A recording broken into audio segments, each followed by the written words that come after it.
Hi friends, 86 creations മലയാളത്തിലേക്ക് ഏവർക്കും സ്വാഗതം.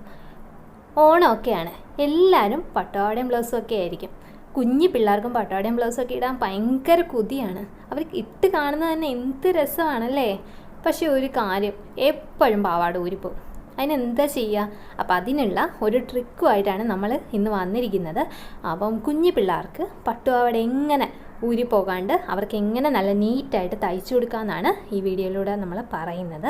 അപ്പോൾ എന്താ ചെയ്യുകയെന്ന് പറഞ്ഞു കഴിഞ്ഞാൽ, ബ്ലൗസൊക്കെ നമ്മൾ നോർമലി നമ്മൾ തയ്ക്കുന്ന പോലെ തന്നെ നമ്മൾ ബ്ലൗസൊക്കെ തയ്ക്കുക. അപ്പോൾ നമ്മുടെ ചാനലിൽ നമ്മൾ അപ്ലോഡ് ചെയ്തിട്ടുണ്ട് പട്ടുപാവാടയും ബ്ലൗസും തയ്ക്കുന്ന ഒരു വീഡിയോ. അപ്പോൾ കാണാത്തവർ അത് ഏത് സൈസിനും പറ്റുന്ന രീതിയിലാണ് നമ്മളത് ചെയ്തിരിക്കുന്നത്. കാണാത്തവരൊന്ന് കണ്ടു നോക്കണം.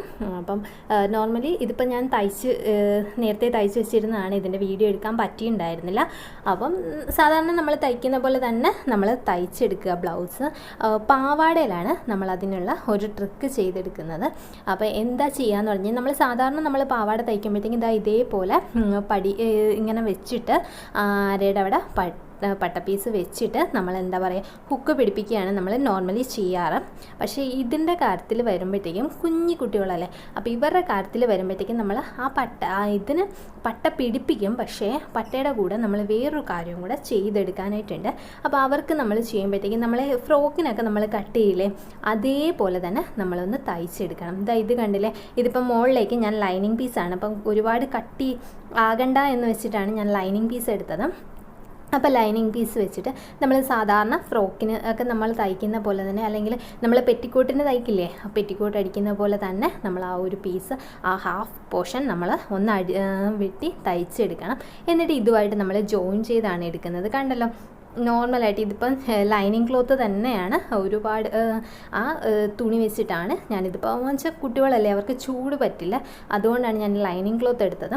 അതല്ല, ഇപ്പം ഇതേപോലെ തയ്ക്കാനായിട്ട് പാടാണ് എന്നുണ്ടെങ്കിൽ, പാടൊന്നുമില്ല, എളുപ്പം തന്നെയാണ്.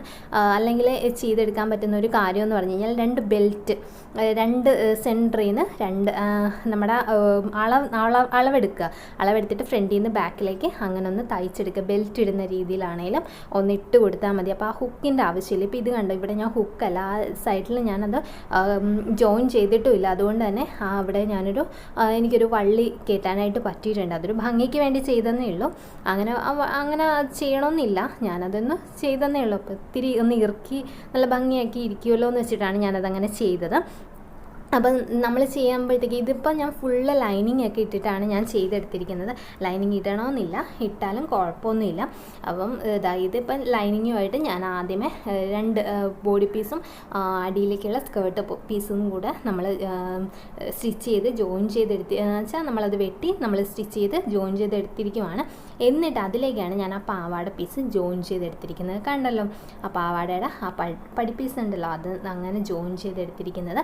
എന്നിട്ട് അതിൽ വഴി ആ ഒരു വള്ളി ഞാനിപ്പോൾ വള്ളി കയറ്റണമെന്നൊന്നും ഇല്ല കേട്ടോ, അതൊരു ഭംഗിക്ക് വേണ്ടി ചെയ്തതേ ഉള്ളൂ. ഞാൻ പറയുവാണ്, ഞാൻ അങ്ങനെയാണ് ചെയ്തത്. എന്നിട്ട് അതിപ്പോൾ ഒന്ന് ജസ്റ്റ് ഒന്ന് ടൈറ്റ് ചെയ്ത് കൊടുത്തു കഴിഞ്ഞാൽ നല്ല ഭംഗിയായിട്ട് ഒന്ന് ഇറുകി ഇരിക്കും. അവർക്കൊരു പിടുത്തം, അവിടെ എന്തോ ഒരു പിടുത്തം ഉണ്ട് എന്നൊരു തോന്നൽ വരും. അല്ലെങ്കിൽ ജസ്റ്റ് ഇങ്ങനെ ലൂസായിട്ട് കിടക്കില്ലേ, സാധാ ഫ്രോക്ക് കിടക്കുന്ന മാതിരി ഉണ്ടാവില്ല. അപ്പോൾ ഇതിൻ്റെ മീതേക്ക് നമ്മൾ ബ്ലൗസും കൂടി ഇട്ട് കഴിയുമ്പോഴത്തേക്കും എന്താ പറയുക, മുകളിൽ നോക്കുമ്പോഴത്തേക്കും നമ്മൾ പെറ്റിക്കോട്ടിൻ്റെ അടിയിൽ ബ്ലൗസ് ഇട്ട ഒരു ഫീൽ ഉണ്ടാവുള്ളൂ. നോർമലി നമ്മൾ നോക്കുമ്പോഴത്തേക്കും അടിപൊളിയായിട്ട് പാവാടയും ബ്ലൗസുമായിട്ട് കിടക്കും. അവരെങ്ങനെ ഓടിയെന്ന് പറഞ്ഞാലും എവിടെ വലിഞ്ഞെന്ന് പറഞ്ഞാലും ഈ പാവാട ഊരി പോത്തുമില്ല, നല്ല ഭംഗിയായിട്ട് തന്നെ കിടക്കും. എന്ത് വേണേലും കാണിച്ചോട്ടെ, അവരെങ്ങനെ വേണേലും കളിച്ചോട്ടെ, ഒരു കുഴപ്പം ഉണ്ടാവില്ല. അപ്പോൾ ഇതേപോലെ ഇനി കുഞ്ഞു പിള്ളേർക്ക് പാവാട തയ്ക്കുമ്പോഴത്തേക്കും ഈ ഒരു മെത്തേഡ് ഒന്ന് പരീക്ഷിക്കണം. അതല്ല വെച്ചാൽ നമ്മൾ അരയുടെ അവിടെ 2 ബെൽറ്റ് പീസും നമ്മൾ 1 ഇഞ്ച് വീതിയിൽ 2 പീസ്, 1 ഇഞ്ച് വീതി വേണം. അതായത് ഒരു 2.5 ഇഞ്ചിന് തുണി നമ്മൾ മുറിച്ചെടുത്തിട്ട് 1/4 ഇഞ്ച് വീതിയിൽ അടിച്ചിട്ട് നമ്മൾ മറിച്ചിടുമ്പോഴത്തേക്ക് ആ 1 ഇഞ്ച് വീതിയിൽ നമുക്ക് കറക്റ്റായിട്ട് കിട്ടും. എന്നിട്ട് അതങ്ങോട്ട് മറിച്ചിട്ട് നമ്മൾ പട്ടയ്ക്ക് അടിക്കില്ലേ, അല്ലെങ്കിൽ ഡോറിക്ക് അടിക്കുന്ന പോലെ തന്നെ അടിച്ചിട്ട് നമ്മളങ്ങ് ചെയ്ത് കഴിഞ്ഞാൽ നമുക്കത് ഭംഗിയായിട്ട് കിടക്കും. അങ്ങനെ ആണെങ്കിലും നമുക്കിപ്പോൾ പോകില്ല. ഇപ്പോൾ തുണിയൊക്കെ ഇത്തിരി കുറവാണെന്നുണ്ടെങ്കിൽ ഇതേപോലെയുള്ള ബെൽറ്റിൻ്റെ രീതി നമ്മൾ ആലോചിച്ചാൽ മതി. അല്ലെങ്കിൽ ഇതേപോലെ തന്നെ പെറ്റിക്കോട്ട് ഇടുന്ന രീതിയിൽ തന്നെ നമ്മൾ പാവാടയൊന്ന് സ്റ്റിച്ച് ചെയ്യാനായിട്ട് നോക്കുക. അപ്പം എല്ലാവർക്കും വീഡിയോ ഇഷ്ടമായെന്ന് കരുതുന്നു. ഇഷ്ടപ്പെട്ട് കഴിഞ്ഞാൽ ലൈക്ക് ചെയ്യാനും ഷെയർ ചെയ്യാനും സബ്സ്ക്രൈബ് ചെയ്യാനും മറക്കരുത്. Thank you.